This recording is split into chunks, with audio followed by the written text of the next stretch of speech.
অসম চৰকাৰে বৃহস্পতিবাৰে আনুষ্ঠানিকভাৱে গোটেই অসমত শুভাৰম্ভ কৰিলে অৰুণোদয় আঁচনি আৰু ৰেচন কাৰ্ড। ৰাজ্য চৰকাৰৰ এক অভিলাষী আঁচনি হৈছে অৰুণোদয় আঁচনি।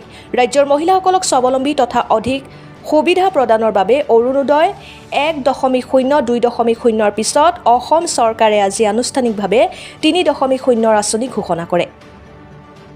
অসমৰ মুখ্যমন্ত্ৰী ডক্টৰ হিমন্ত বিশ্ব শৰ্মাই কেন্দ্ৰীয়ভাৱে গুৱাহাটীত ভাৰ্চুৱেলি এই অভিলাষী আঁচনি মুকলি কৰি অসমৰ ৰাইজ আৰু মহিলাসকলৰ স্বাৱলম্বনৰ ওপৰত ভাষণ প্ৰদান কৰে আৰু গোটেই অসমৰ লগতে ধুবুৰী জিলাৰ আগমনিত ধুবুৰী জিলা আয়ুক্তৰ উপস্থিতিত অৰুণোদয় 3.0 অভিলাষী আঁচনি ভাৰ্চুৱেলি মুকলি কৰে। উক্ত অনুষ্ঠানত জিলা আয়ুক্তৰ লগতে বিভিন্ন বিষয়াসকল উপস্থিত থাকে। আগমনিৰ পৰা বিজু ৰয়ৰ ৰিপৰ্ট, অৰুণোদয় আছাম। অৰুণোদয় বেনিফিট পাই আছে। অৰুণোদয় 3 মানে জানুৱাৰী 2025 চনৰ পৰা অৰুণোদয় 3 যোগেদি বেনিফিট পাবৰ কাৰণে নৱেম্বৰ মাহৰ পৰা আপোনালোকেও নতুনকৈ অৰুণোদয় যি ফৰ্ম দিয়ে সেইটো ফিল আপ কৰিব লাগিব। মানে যিসকল আইমাত্ৰে এতিয়া অৰুণোদয় 1 আৰু 2 পৰা বেনিফিট পাই আছে তেওঁলোকৰ এই বেনিফিটটো ডিসেম্বৰ মাহলৈকে কন্টিনিউ হৈ থাকিব আৰু তাৰ পিছতো কন্টিনিউ হ'ব। কিন্তু অৰুণোদয় 3 কাৰণে তেওঁলোকে নৱেম্বৰ মাহত যি তেওঁলোকক ফৰ্ম দি সেই ফৰ্মখন আকৌ এবাৰ নতুনকৈ ফিল আপ কৰিব লাগিব। এই কামটো কিয় কৰা হৈছে? যেতিয়া আমি বিভিন্ন সময়ত মই নিজেও যেতিয়া গাঁৱলৈ যাওঁ আইমাতৃসকলৰ লগত কথা পাতোঁ বা আমাৰ ডেভেলপমেণ্ট ব্ৰাঞ্চৰ পৰাও যেতিয়া অৰুণোদয় বেনিফিচিয়াৰীসকলক আমি ফোন কৰিব চেষ্টা কৰোঁ তেতিয়া দেখোঁ যে যিটো ফোন নম্বৰ বেনিফিচিয়াৰীগৰাকীৰ হয় সেইটো ফোনত যেতিয়া যিটো ফোন নম্বৰ তেওঁলোকে অৰুণোদয় স্কিমৰ লগত লিংক কৰি ৰাখিছে আমি দেখোঁ যে সেই ফোন নম্বৰটো তেওঁলোকৰ নহয়। বিভিন্ন সময়ত আমি ফোন কৰিলে কম্পিউটাৰ অপাৰেটৰজনৰ নম্বৰটোহে আমি পাওঁ। চ' এনেকুৱা যিবিলাক ডাটা ৰিলেটেড বিসংগতি আছে সেইবিলাক যাতে আমি সম্পূৰ্ণৰূপে নিৰ্মূল কৰিব পাৰোঁ আৰু অৰুণোদয় 3 যাতে আমি এটা স্বচ্ছ ডাটাবেছৰ ওপৰত কাম কৰিব পাৰোঁ সেইকাৰণে আপোনালোক সকলোৱে আকৌ এই ফৰ্মখন ফিল আপ কৰিব লাগে।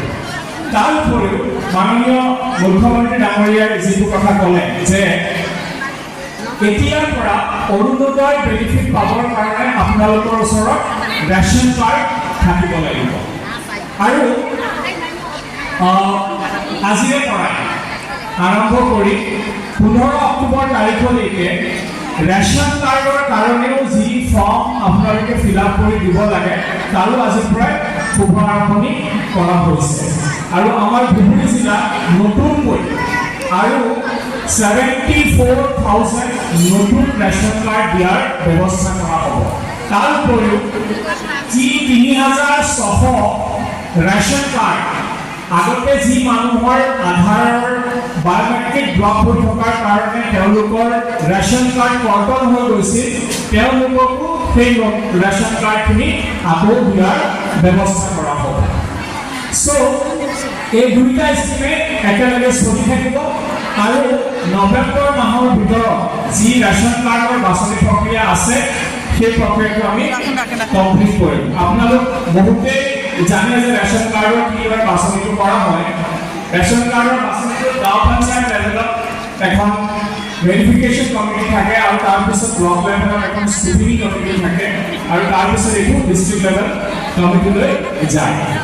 চ' যিসকল আইমাতৃ ইনকাম আপোনালোকৰ ফেমিলিৰ ইনকাম 2 লাখতকৈ কম তেওঁলোকে যি গাঁও পঞ্চায়ত আছে গাঁও পঞ্চায়ত যে অৰুণোদয়ৰ কাৰণে কোনসকল লোক অট'মেটিকেলি ইনক্লুডেড হয় আৰু কোনসকল লোক অট'মেটিকেলি এক্সক্লুড হয়।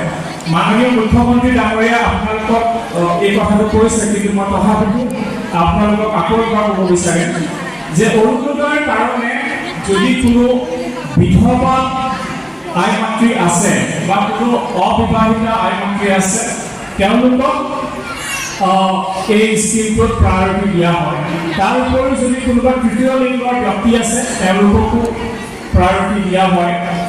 তাৰ উপৰিও যদি কোনো আইমাতৃ বা কোনো বৃদ্ধ লোক যদি বৃদ্ধাশ্ৰমত বাস কৰি আছে তেওঁলোককো ইয়াত প্ৰায়ৰিটি দিয়া হয় কোনোবা যদি দিব্যাংগজন আছে তেওঁলোককো ইয়াত প্ৰায়ৰিটি দিয়া হয় তাৰ উপৰিও যদি কোনোবা HIV থেলাছেমিয়া আদি ৰোগত আক্ৰান্ত লোক আছে তেওঁলোকৰ পৰিয়ালকো ইয়াতে অগ্ৰাধিকাৰ দিয়া হয় কোনো আশ্ৰয়হীন পৰিয়ালৰ যদি মহিলা আছে তেওঁলোকক অগ্ৰাধিকাৰ দিয়া হয় তাৰ উপৰিও যদি ভিক্ষা খুজি ফুৰা ঘৰুৱা মহিলা আছে তেওঁলোককো এই অৰুণোদয় 3 অগ্ৰাধিকাৰ দিয়া হ'ব আৰু কোনসকল লোকে নাপায় মই এইটো ইয়াতে এতিয়া পঢ়ি দিব বিচৰা নাই আপোনালোক সকলোকে আজি আমি ইয়াতে এখন অৰুণোদয় লিফলেট দিম ইয়াতে গোটেই কথাখিনি লিখি থোৱা আছে যে কোন এলিজিবল হ'ব আৰু কোন এলিজিবল নহ'ব সেইখন মই অনাৰেবল CM ছাৰৰ অৰুণোদয় সম্পৰ্কে যি তেওঁৰ ভাৱধাৰা তাকে কোনো চমুকুত্তাগত নহয় নোৱাৰে অৰুণোদয়ৰ অৰ্থ হৈছে সূৰ্যোদয় এক আকাশৰ কিৰণ আৰ্থিকভাৱে দুৰ্বল পৰিয়ালৰ আমাৰ মা আৰু ভনীসকলৰ বিত্তীয় অৱস্থা উন্নত কৰাৰ বাবে এক সামাজিক সুৰক্ষা আঁচনিখন আমি ৰূপায়ণ কৰিছোঁ ধন্যবাদ জয় হিন্দ জয় ভাৰত